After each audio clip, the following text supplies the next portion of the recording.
working on his pottery. He's incredibly gentle, and it's almost like some of his moves are calculated, like he thinks about what he's gonna do before he does it. Thankfully, he's a very strange cat. My name is Sophia, and this is Momo's story for GeoBeats. He was found as a stray. He was a tiny little thing, came with his siblings, and they all were that kind of like cat-cow pattern. And he was one of the last ones left. It felt like a really perfect fit to be able to help little Momo and to clear out the shelter a little bit. He was definitely a curious little guy from the start.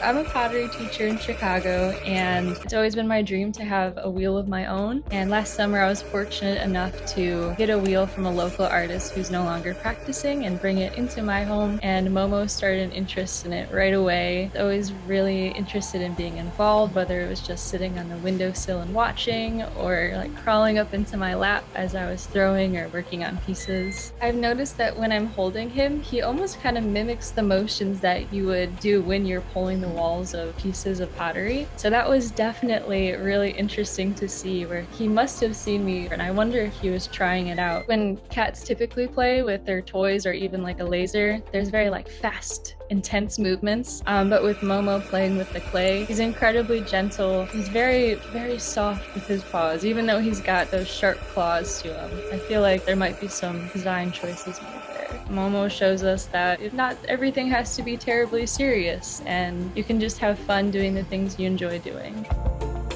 June is not so much interested. She's more of a classic cat.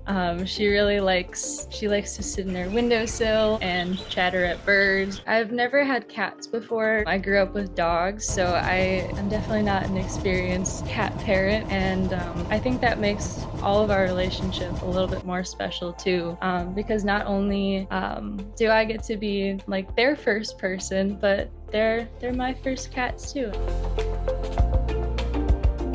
We definitely bond over just spending time with one another, and being able to do one of my favorite activities with him is not only a lot of fun, but I feel like I've gotten to see his personality grow a little bit more through that as well.